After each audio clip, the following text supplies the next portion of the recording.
beauties, welcome back to my channel. Today I'm doing a review and demonstration of the Kogendo, however you say it, Aqua foundation. I grabbed this foundation with the Sephora VIB sale and I have been using it ever since. I actually got the wrong color when I first got it, but I was using it anyway just because I wanted to see how well it sat on my skin, how long it lasted, yada yada yada.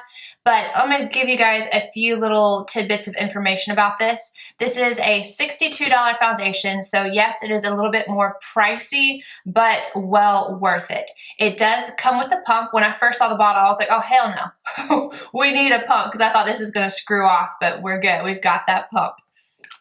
This is a light to medium finish. So if you're looking for something that is going to cover up everything all in one step, no concealer, this is not your boo. You will not like this. I have this on and it evens out my skin tone really nicely, but it's definitely not a lot of coverage. But I've been loving that lately. I'm going to tell you what it says online. This is a liquid mineral foundation that mimics the post-facial glow. You can hook me with that because I want to look like I just had a facial and my skin all pretty and glowy. It has a skincare integrated formula and specific mineral powder cuts that brighten the skin, minimize pores and fine lines to provide a youthful appearing dewy skin. I completely agree. It absolutely is very youthful looking. It's glowy, but not too glowy. And I definitely think like right now, I'm not super duper like, oh, it's so shiny. It just looks youthful. That's how I think of it. I just think it looks youthful. But anywho, I'm going to do a quick demonstration. I'll let you guys see how it lays when you use the beauty blender versus the brush, if there's any differences, how it lays on the skin, if it's catching on anything. You will see it all, and then at the end of the video I'll give you my 2 cents on it, whether I love it or not. I kind of think you guys probably already know, but whatever. Just stay tuned if you want to see how I apply this. Starting off with a fresh face, I have all my skincare on, that's why I'm a little bit shiny right now. I've let it sink into my skin and I'm going to go in with my normal primers on my pore area. Pore area, yeah, get it together. Anywho, I'm going to grab Max Skin Refine Zone and I'm going to put this just onto my pores. I'm running low on this guy. This is going to help block out any oils that can come through because I am super oily in my T-zone.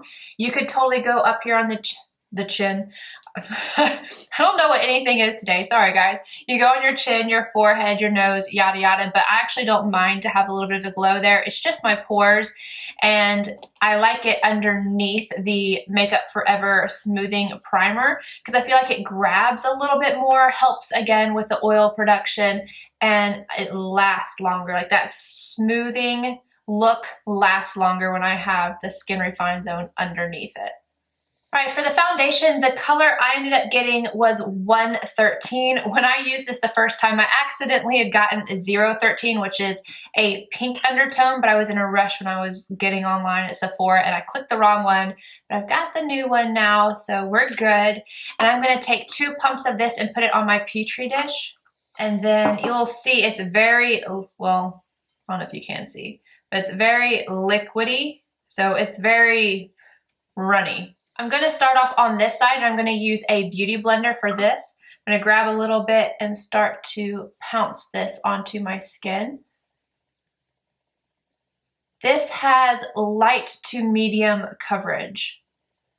And to me, it looks like skin. It's very, very close to the Studio Water Weight, but this one isn't as dewy underneath, like powder and whatnot. But you can see I'm even going over my tattoos and it's not covering them real well, which I don't want it to. Looking at this, it absolutely looks like skin. This, I would say I have this on as a light finish. You could totally add another layer. I don't want to. I like the way this feels on my skin and I like the look that it gives. Let me get a little closer. My skin is in the exact same condition as it was with the Makeup Forever video, the stick foundation.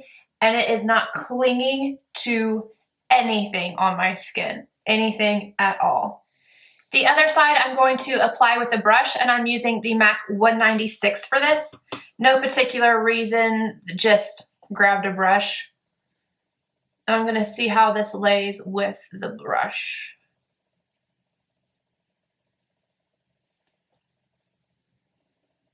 This side is looking pretty much identical to this side. I don't see a huge difference between the Beauty Blender side and the brush side.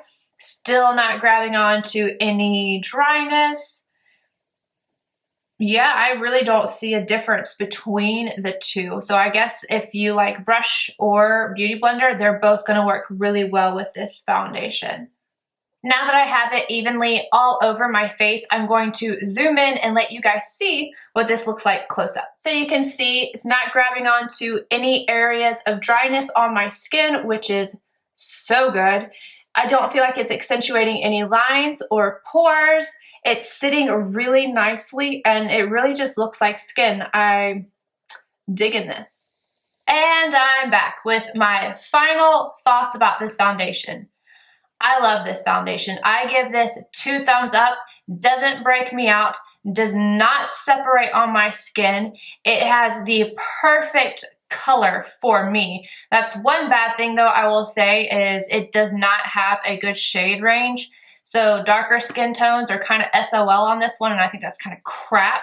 But it is a Japanese brand, so I'm guessing maybe that's why, but I don't know. I don't know about that. I'm not gonna say anything else. All I know is it does not have a good color selection. I love how lightweight this feels. Does not catch on anything. You can see with the powder on top, I still don't look super dry. I love this. I've worn it 4 or 5 times out and I've worn it all day long. The only thing that happens is at about 8 hours, 8, maybe 9 hours, I get a little shiny in the T-zone, but nothing major. Like I can literally just take a tissue, tap it, and I'm good. I love this foundation so much that it doesn't even bother me. It doesn't bother me at all. I think it is amazing. When I wear this foundation, I get a lot of compliments on my skin, not my makeup, but my skin. And I'm like, oh, hell yes, I will take that one. So I highly suggest this one. If it comes in your shade, give it a try for sure. If you are an oily skin beauty, make sure you're using a mattifying primer. I don't think that this is gonna be something that's gonna end up super shiny on you. Could be wrong, but because how long it lasts on me in my T-zone, I don't think you're gonna have any issues, but I know for sure dry skin girls are gonna love this. Anywho, that is my 2 cents on this. I hope you guys enjoyed this video. Give it a thumbs up if you did. Hit that subscribe button and come back, you guys. Have a good one. Bye.